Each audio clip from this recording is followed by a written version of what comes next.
Hey, you feeling stuck right now? Yeah, I think a lot of us are.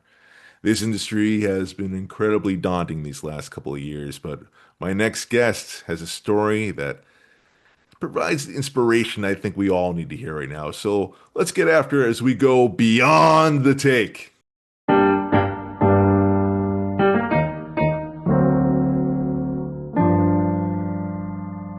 What is up, ladies and gentlemen? It is me, actor, producer, and host of the show, Mark Schwann. Thank you for tuning in. Today's guest is someone I recently worked with over the summer. Trailer just dropped for our latest film, well, for his latest film that he wrote and was a star in, Marc Cubelli. Ladies and gentlemen, let's give a round of applause. My man, trailer was phenomenal. Thank you, Mark. Thank you. Yes, it's gotten great feedback. It was our very talented cinematographer, Brad Breeb.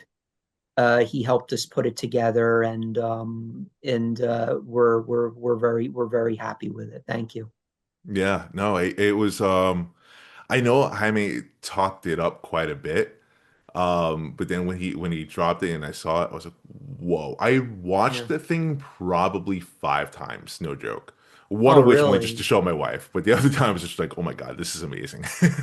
I think I've watched it over 50 times at this point. Just pointing out little things like, oh yeah, that was when we did this, and oh yeah, that was when we were shooting that. Yeah,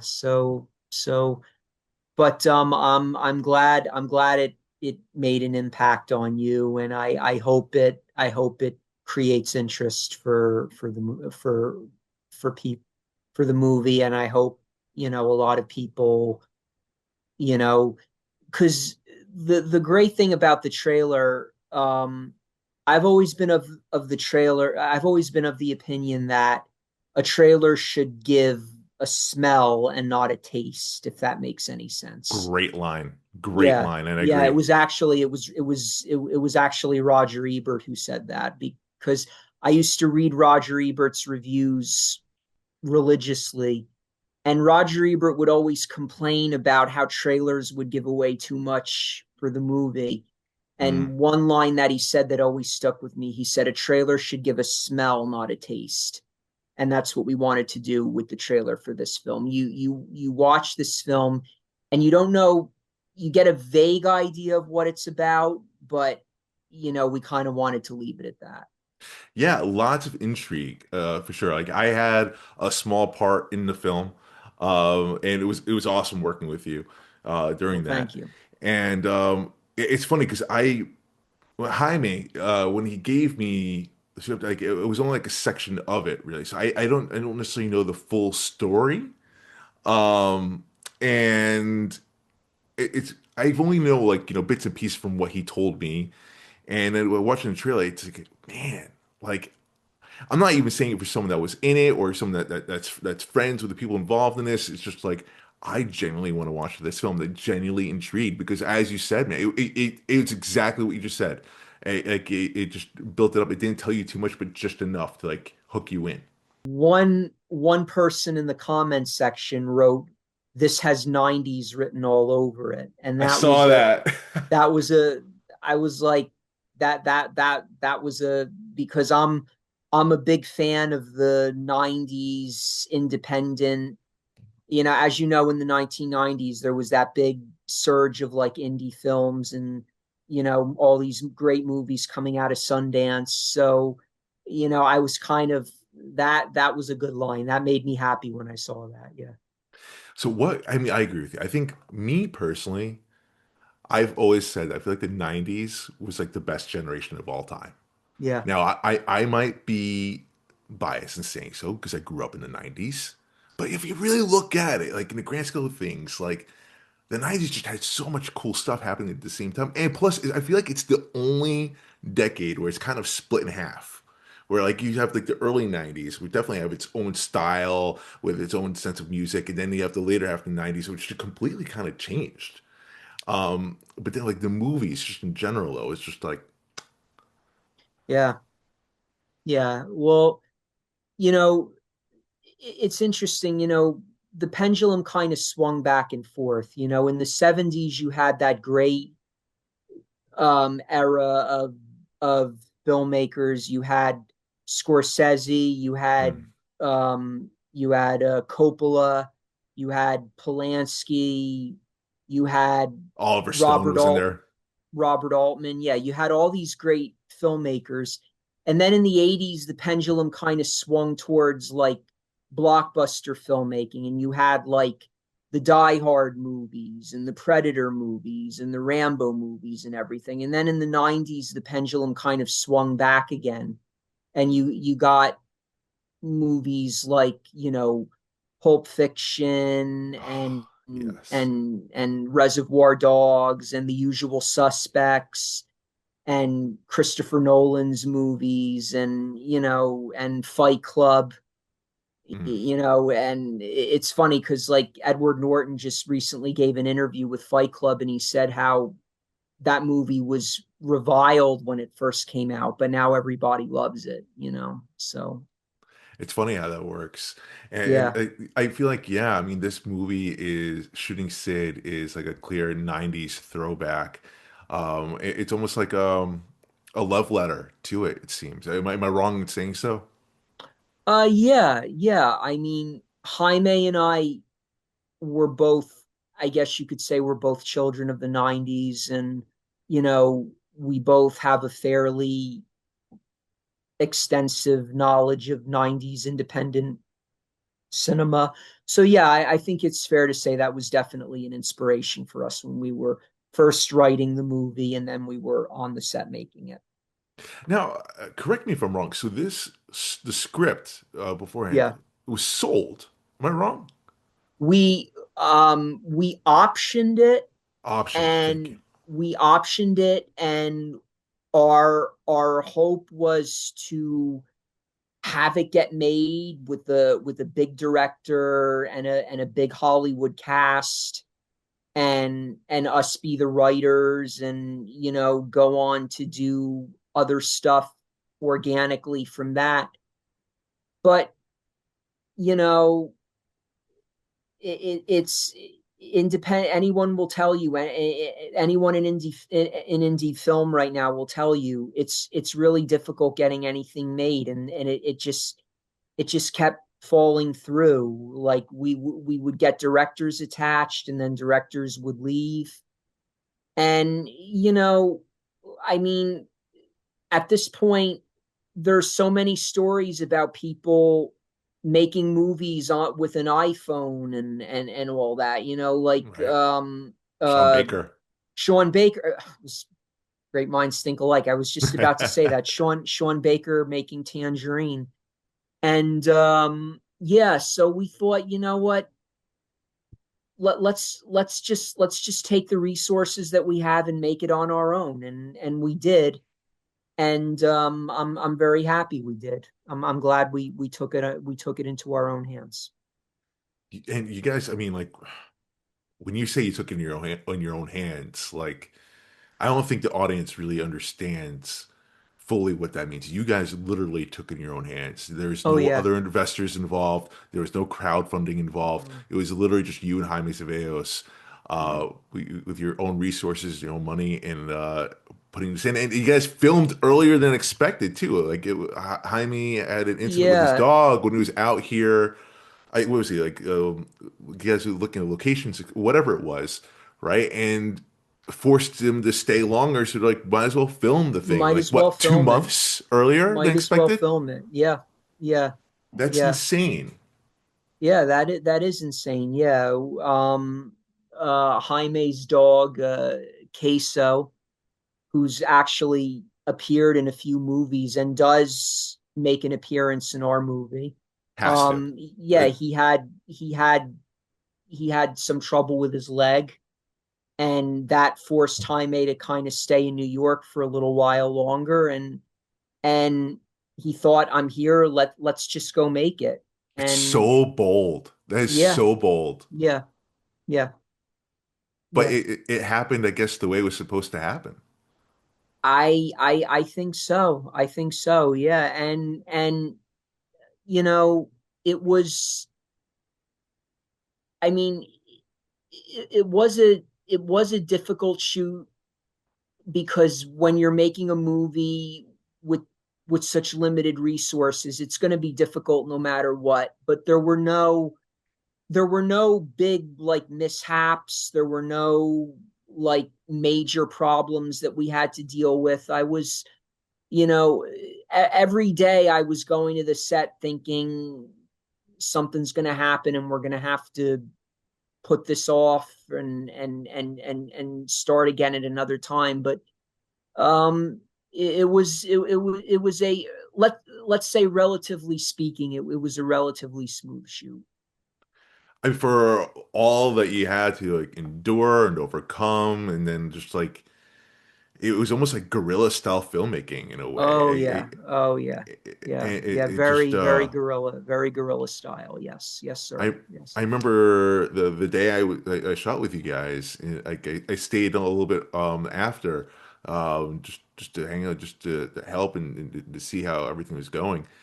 Like yeah, like it felt like back like the early days when I first started getting involved, like in the filmmaking side of things. It's just it was like a cool energy. Was that all throughout the shoot, or was that like that one particular day? Yeah. Look, there were days where I would get into the car and Jaime would be driving me to the set and he'd be saying to me, "This is the scene. This is what I would like you to say during the scene. Go for it." And I would be like, "Okay." There was a lot of improv. There were scenes that Jaime wrote, and then when we got to the set, we realized it would work better if we did this instead, so we would do that instead. And yeah, it was there were incidences like that throughout the movie. And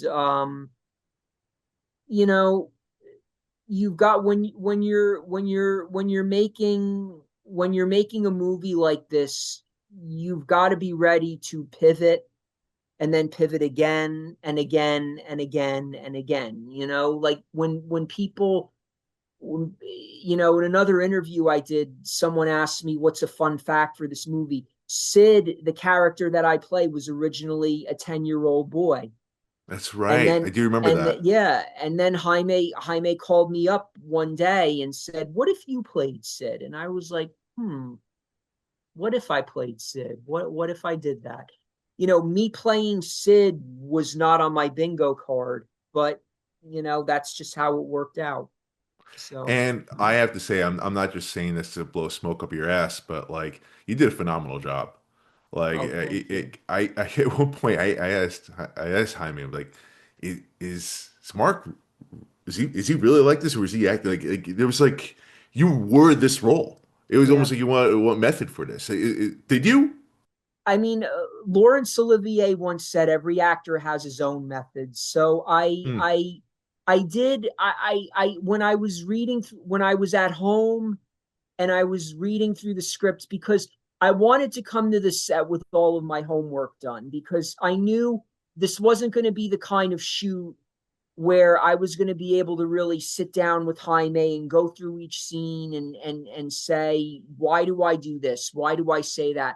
I knew it wasn't going to be that kind of shoot. So I wanted to do as much of my homework as home as I possibly could. So I guess when I was home and I was going through the script, I kind of drew back on my own experiences in life a little, and but um it was really more about it was really more about you know where my character fit into the story.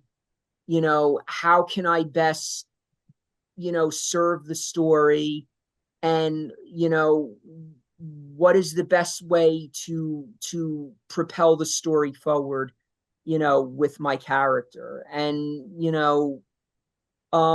again, I don't know if I went method in the traditional sense, but there was some drawing back to some experiences that I had in my life. And I did kind of come to the set with some stuff that I could draw back on when we were filming. Well, I do like to ask this of my guests. I mean, like when you first started in this crazy road of acting and writing, I mean, what did you envision when you first started? To be a writer, to be a filmmaker, to be an actor? What was it for you? I I started out as just an actor, and um I got a rep fairly early on in the game, but I couldn't. I mean, I couldn't even get to the point where I could get into casting offices. I couldn't even get an audition. So I had a lot of time on my hands, and I realized, what can I do that's in my control right now? Well, I can write. Can I write? I don't know. We'll see. I got the final draft software, and I read a few scripts. I watched a lot of movies, and I just started to write. I went to school for acting. I've never taken a screenwriting class, never. Oh, you never And have. Wow. no, I never have. No, I've never taken a screenwriting class. I just started, you know, as the saying goes, if you want to build a house, build a house. Don't wait for anyone to tell you to build a house. Just build a house. You know, I I think that formal classroom teaching, I think it can be good, because you kind of get to like build a community there. You get to meet a lot of people and you get to network. But I really believe that this is an industry where you can sort of teach Just yourself if you just want to, do. and Yeah. just do. So I just started to write, and my first script was horrible. It was horrible. It was a comedy, and it was just terrible. So then I kind of put that script. Then I realized comedy wasn't my forte, and then I told myself, I majored in history at Boston College. So Okay. maybe there's something for me in the historical realm.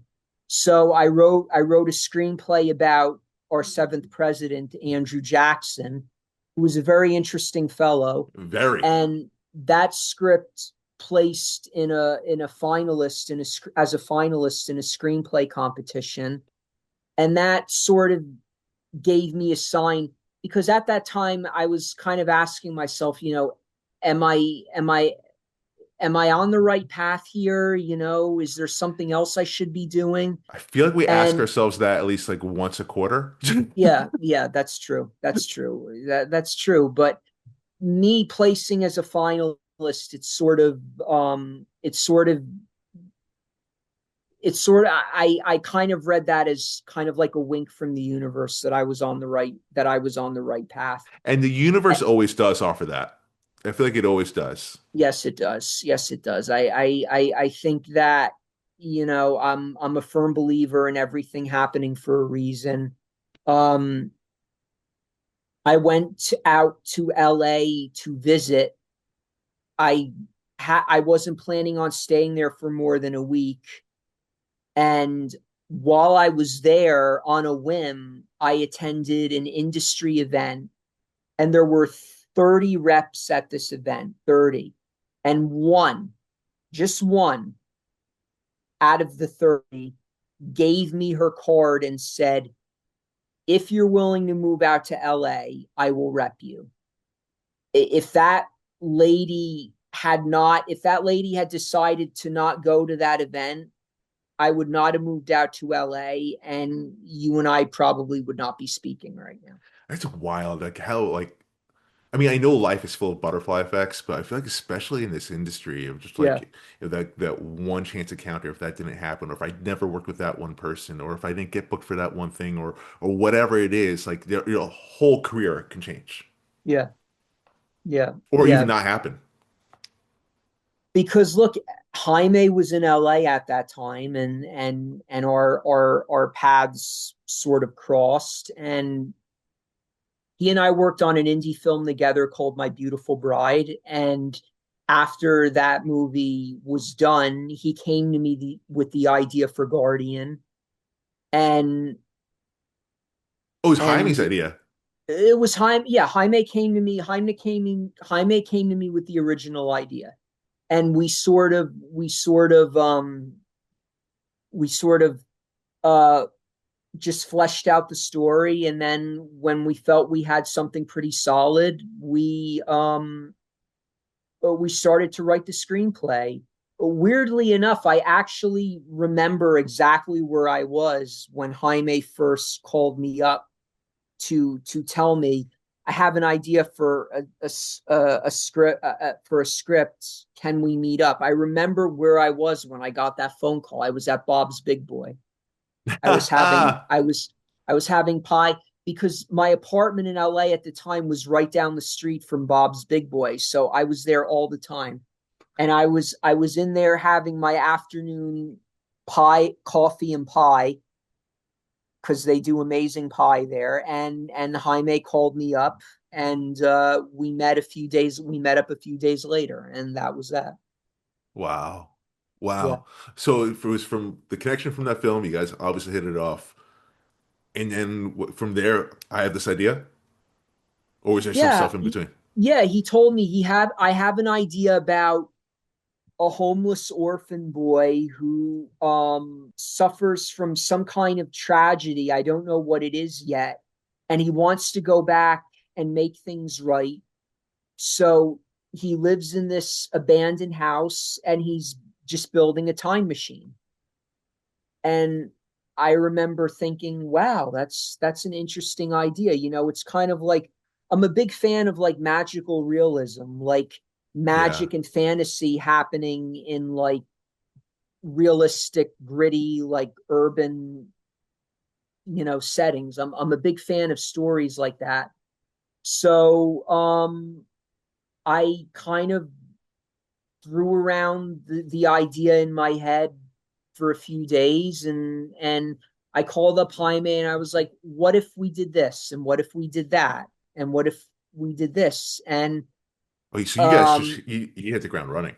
yeah, we hit the ground running. I started to write a little, he started to write a little, and in a few weeks we had a first draft. Wow. Yeah. Wow. And yeah, I mean, it's obviously evolved into what it is now. Uh, you know, it, I know a lot of things have changed. Is it, for the audience that doesn't know, I mean, I feel like we've been talking about this movie for a little bit. Let's talk about what the movie is actually about today, without giving anything away, I guess. Can we do that? Yeah, sure. The movie is about um a deeply troubled man played by myself. His name is Sid, and he lives with he still lives with his parents, who are very wealthy, and they've kind of cut him off from the world, and he's had this very isolated existence, and they want to go away for a weekend, and but they don't want to leave me in the house because it's just the eccentric butler, who's played by Austin Pendleton. The They don't great want to Austin leave me Pendleton. alone. Yes. Oh yeah, the great unsinkable Austin Pendleton. Yeah. And so they put out an ad for a caretaker, and Jaime plays Ernie, who answers the ad, and he comes to the house. We we decide to, against the orders of my parents, we decide to go into the city and to hang out. And while we're there, Jaime gets a call that my parents have died in a car accident. And um, I quickly decide that the best way, instead of going through the grieving process, my mind just automatically goes to um, I'm going to build a time machine to go back in time and rescue them. Wow. And and we do it. We check into a very seedy, rundown motel, and we build it. And things happen from there. Things happen from there indeed. It sounds like I guess a dark version of Back to the Future almost. Like it's Yeah, Back to the Future, a lot of movies were an inspiration for this movie, but yeah, Back to the Future was definitely an inspiration. There's actually a reference to that movie within the movie, but yeah, it was definitely an inspiration, but a very dark, gritty homage to that movie, I would say. Yeah. so now what's the road from here? I know probably film festivals, but like what is the goal for you now with this film? And do you have anything lined up Uh, after? yeah. I have a few. Yeah, there's a few things I have lined up. Our goal for right now is because the movie's in post. Our goal for right now is to get the movie finished and as polished as we can. We want to get into the film festival scene as soon as possible. Um, there are a lot of great festivals that we would love to get an invite, and hopefully we do. And yep, fingers crossed. And then from there, hopefully this movie gets to a distributor and it finds an audience, and we go from there. But yes, there are. I've written a lot of screenplays, and there are projects that I talked about with Jaime doing after this one, or we might even start up while we're still doing post for this movie. I don't know yet, but there are other projects lined up. Yes. So like you guys co-wrote the thing, you co-produced the thing. Jaime was the director, the sole director. Yes. Jaime was the sole director of this movie. Yes. How was that collab? Was that done by design and purpose, or did do you have any feelings about you wanting to direct as well? Like, how did that collaboration go, separating between like all the roles that you guys had together, but Jaime having the director role? No, it was once we decided that we were going to make this on our own, it was established pretty quickly that Jaime was going to be the director. There was never any talk about me directing it. I'm not there yet, frankly. I don't know if I'll ever be there yet. I'm with you, brother. That's one role I do not want. Yeah. Directing is very different from writing, and I don't, again, I don't know if I'll ever be there. I would rather write a great screenplay and hand it off to a great filmmaker and say, here, have at it, inject your vision into this, go right ahead. But no, it was always a given that Jaime was going to direct this, and he did a fantastic job. Yeah, no, he absolutely did. It was cool to watch him do his thing. It was, I've worked with him before where he directed, but like, I was in New York film doing my scene for it, and he was in LA. It was a whole weird thing. But like I never got to see him on the day, like on the set directing, and it was really cool to see. And you guys all worked really well with it. Honestly, I was just talking to him the other day after the trailer dropped, and just the story itself and how this movie got made is so inspiring. It feels like almost like a modern day Rocky, if you will, just in the sense of how that movie was made. Like, Yeah, just going all in. Like, you guys literally are going all in. I don't think people really realize what this means. yeah, yeah. Well, the Rocky story is it's similar, but it's also different to what went down with Yes. us. Sylvester Stallone, had studio backing. He had, he had a a director, a major Hollywood director, come in and direct his screenplay. But yeah, there is a Cinderella element to the Rocky, to Sylvester. I mean, it's such a well-known. They're making a movie about it Right. I now. was about to say Yeah, they literally are yeah. making a movie right now about They're the making of making a that movie. movie about the making of It's Rocky. about damn time, honestly. Yeah, yeah, yeah. I'm psyched to see that. Yeah, yeah. Uh, yeah. There are similarities. Sylvester Stallone. I was a huge fan of Sylvester Stallone growing up because he's Italian like I am, and you know, he played a lot of heroic roles, and that was important for me growing up to see that because a lot of Italian actors, I mean, no points for guessing what role they wind up usually playing. Yeah.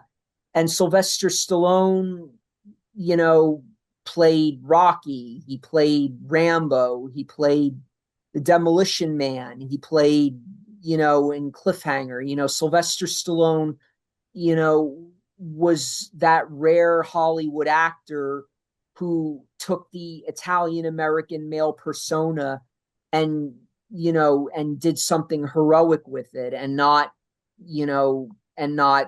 associated himself with the mafia. And that was important for me to see growing up as a young Italian American man. So yeah, so I've always had a kind of a special affinity for Sylvester Stallone. So you comparing the making of our movie to the Rocky story, that's very flattering. Thank you. Well, in a sense, because like, yeah, I know it's different, right? But the reason why I associate the two together is because of Stallone went all in. Like he really all in on himself. He Yeah, bet on himself. yeah, Like he was broker than broke. He had all these offers to sell this movie, but he wanted to star in it, right? And he yep. he wanted that control. And eventually gave it. And but like the studio was kind of forcing this movie to fail. Oh yeah, yeah, yeah. They wanted, yeah. I mean, they wanted, they wanted. Who did they want? They wanted Robert Redford. They wanted Burt Reynolds. They wanted all these stars that were big at the time, and Stallone was like, no, no, I Yeah. play Rocky, or you can't have the screenplay. And then I think what they gave him like a 30-day turnaround time or something like that to get this movie made. It was like insane. Like it was literally set up for him to fail, but Yeah, he did it.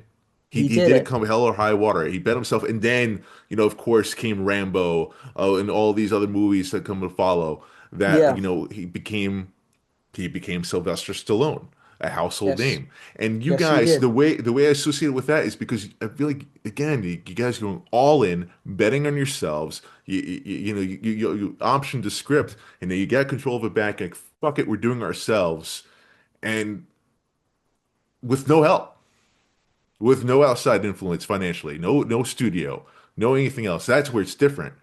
And I commend you guys for doing it, man.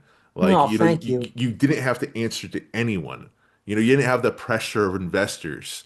You had none of that. So that'd be a way. Was that more freeing in a sense? Oh yeah, oh yeah. There's a freedom in not having to answer to anybody. There's a freedom to, because you know producers producers want to make their money back. Obviously, they Obviously. they want to make And you the guys do investors. too, of course, I'm Yeah, sure. we do too. They want to, but you know when you have a lot of money riding on a project and a lot is at stake, that makes a lot of people very worried. Yeah. And when you're just making this movie with whatever little money that you have and whatever little resources you have, there you're free from that. And it's very liberating. So yeah, we not having to answer to anyone when we were making this on the set, it was very, it was almost kind of a relief, to be honest. That's, but you know, it's funny though. I could see others kind of freaking out about this. Like, oh my God, I put in all this money in this, and this better work. This better work. This has to work. Oh my God, I have this pressure now. I have to act in this thing. All right, we got to fucking go. Like, there's also a different type of pressure. Did you guys feel any of that? Oh yeah, yeah, we're believe me, there's a lot of pressure that we're dealing with right now. We want to see this movie go all the way and succeed and find an audience. So there's definitely pressure there, but you know what? I don't want to put this out there into the universe, but if it doesn't work out, we'll go make another movie. Boom. You know that's the attitude you have to have in this industry. So You know, you especially know as an actor, like we're almost like immune to the rejection. You know, like we're just it comes second nature to us, and just like, all right, cool, we'll just move on. You know, and I don't necessarily know how many filmmakers have that attitude. I feel like filmmakers should almost be actors as well, because there are definitely times you're going to miss, and or it not to get the part, so to speak. You know, not land at film festival, to yeah, face that rejection. you kind of have to get desensitized to it. You have to get to yourself to a point where if rejection happens, you just shrug and dust yourself off and move on and on to the next thing. Well, let me tell you, Mark, I really have this weird feeling that this one's going to work out. I can't help but feel that way. Again, I'm not saying that because I'm in it. I'm not saying that because I'm friends with anyone on this. Like, I watched this thing a few times, or the trailer at least, and just like, I just felt the goosebumps. You know, Oh, thank you. it just really Thank you, felt, I'm like, Mark. ooh, I have a good feeling about this one. I know Jaime feels the same way. It sounds Yeah. like you do too. Yeah, Um, we're giving ourselves permission to be optimistic that this is really going to land and find an audience and really make an impact. Yeah. and I can't wait. And I am so honored to have a small part on this, We this were road with you honored to have guys. you. Thank you, thank you. It was cool, and it's really cool to see you guys do this thing. And I am your biggest cheerleader for this. And Mark, thank you for joining the podcast as well. Oh, no problem, Mark. Thank you for having me. It's been a pleasure. Thank you.